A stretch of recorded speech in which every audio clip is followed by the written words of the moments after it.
don't think they understand the history of the United States. And the history of the United States says that the most revolutionary movement in the United States has come out of Black America. It's come out of the oppressed nations. And it's come out of how the working class struggle has navigated that. Always. The most revolutionary tradition is there. And also, the working class as a whole always has to reckon with this. I'll just say there's one story, personal story. I'm a shop steward at a social service agency. And, this is during COVID. And, my coworker, Black woman, she's written up for a very, very, very questionable so-called offense, right? And the offense was she didn't call someone, the person supposedly could have gotten hurt. We're all social workers, right? So we're working with older people, and supposedly she didn't do her due diligence to make sure someone was safe. She could have fallen, et cetera, et cetera. But she got written up for that, for a first-time offense, despite the fact that the union contract said the first time something happens, you have a conversation with them. But no, she was immediately written up with a warning. And so this coworker had forever, she had been there longer than I had. She had forever suspected that she was treated differently because she was a Black woman, that she was discriminated against, that her being in the workplace was looked at differently because she didn't act like most of the middle-class white women who were around, who occupied the workspace. And so she immediately wanted to go after the supervisor who wrote her up with this point. And we had to have a long, hard conversation about, one, what's the strategy here? Can we win given our situation? But I had to acknowledge that racism was a real problem in the workplace and for Black women like herself. I had to acknowledge that, because Black people every day, every single day in this country face massive amounts of super exploitation, whether it's the fact that they make 50, 60, 70 cents on the dollar on average to a white worker.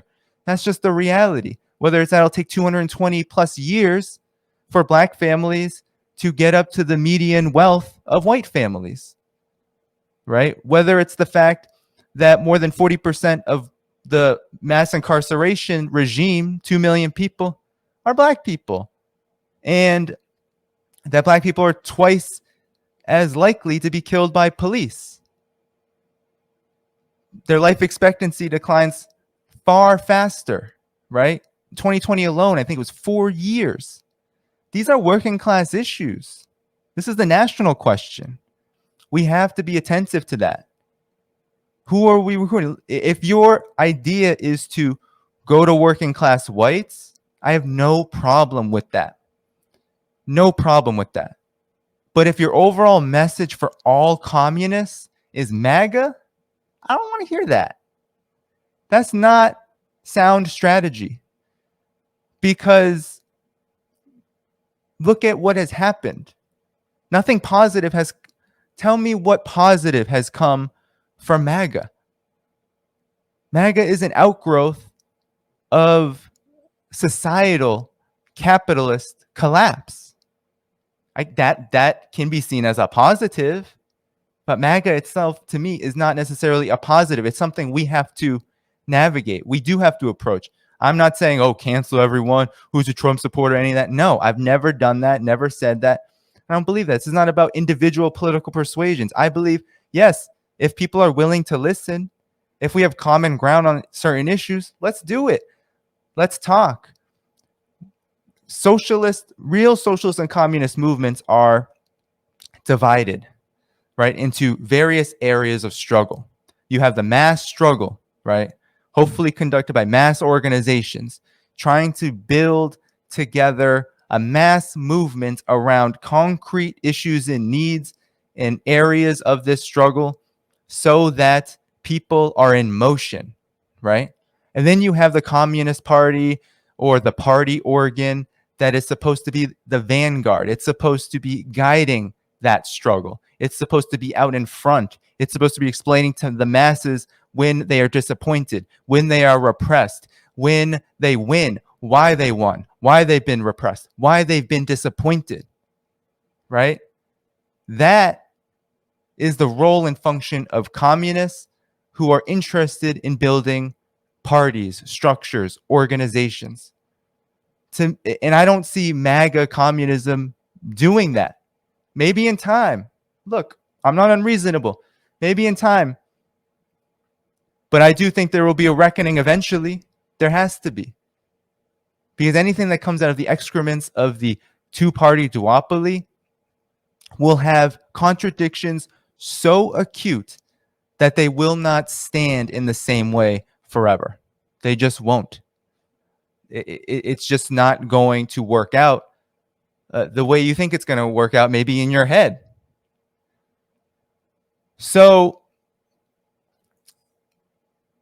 for me also, I want to comment on another phenomenon, because to me, MAGA communism, it's an idea that not fleshed out.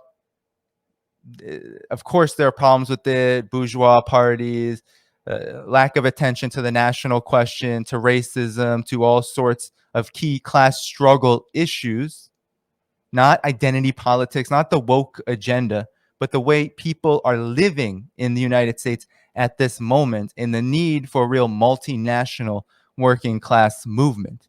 If you want to build a working class, white organization, white mode of winning people over to socialism, great.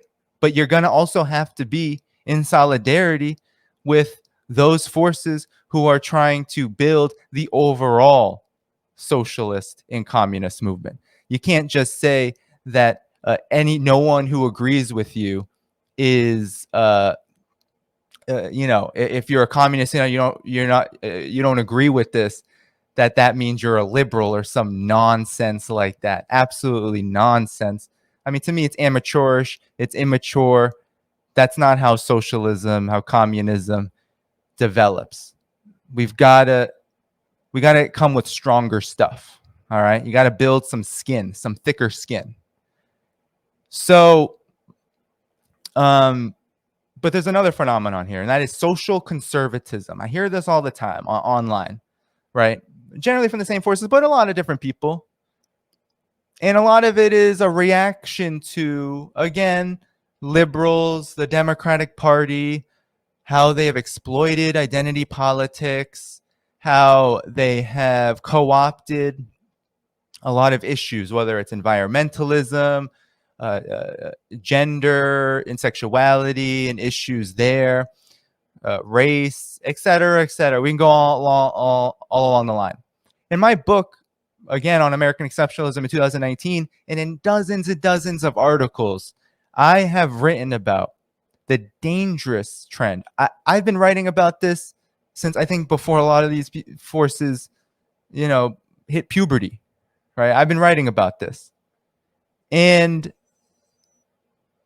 we have to understand that, yes, for example, the Obama era was the most disastrous era because it brought this politics of diversity, inclusion, identity politics, quote unquote, to such a dangerous level of propaganda, right? It was weaponizing it to reinforce American exceptionalism and to push forward people, and I still believe this, people like Hillary Clinton, who I believe was more dangerous and still is more dangerous than Donald Trump in a lot of ways. I mean, that's been my position for a long time, but it's to push forward people like that. It didn't necessarily work very well, as we see by the conversation I'm having now, by the fact that politics in the United States has changed quite a bit, but it is still very much having a stranglehold over the Democratic Party base, meaning that, yes, identity politics is a huge problem in the sense of neoliberalism and imperialism, in the way that the ruling class uses these issues to reproduce exploitation and oppression, and to reproduce this and to make it more effective, as we coined in Black Agenda Report, the great Glenn Ford, my mentor, coined, has made the Democratic Party the more effective evil. And I still believe that. However, you cannot cede these issues to them by leaning to MAGA, which is a reactionary trend, a reactionary response to it. We're ceding the struggle against racism. We're ceding the fact that, for example, right, there's a lot of just nasty stuff I see online within this camp talking about trans people. Man, that's some really lame stuff. The vast majority of people who identify as transgender, regardless of the direction, regardless of how it manifests, how people decide to go through this process, vast majority are working class. Vast majority are poor.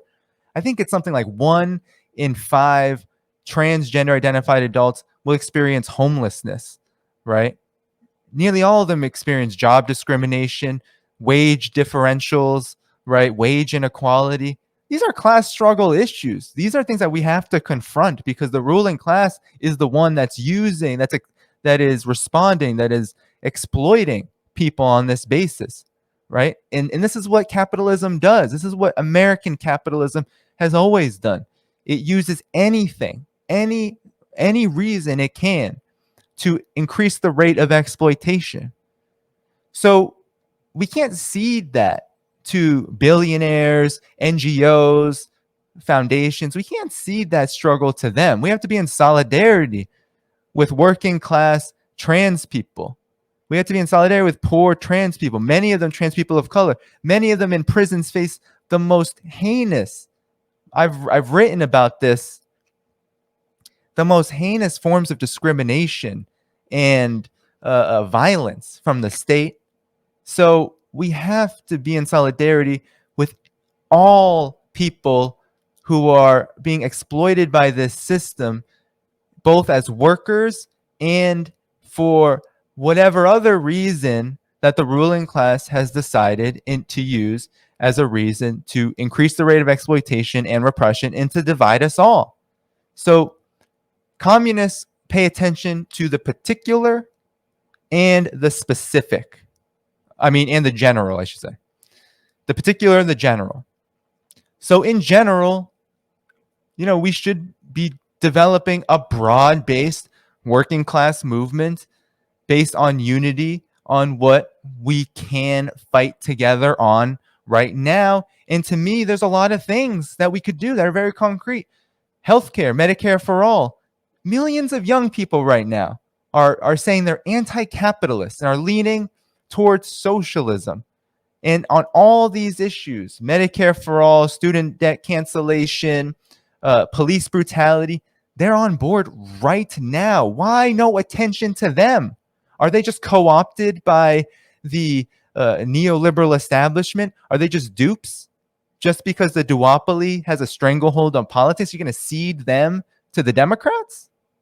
If we're not going to cede voters who voted for Donald Trump, who may have the ability to be won over to socialism, why would we cede young working class people to the Democrats?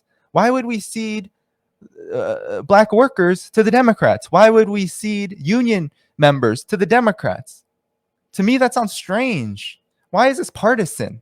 Absolutely no reason for this to be partisan. Absolutely none. So for me, right, these are class struggle issues. This class struggle is not simply about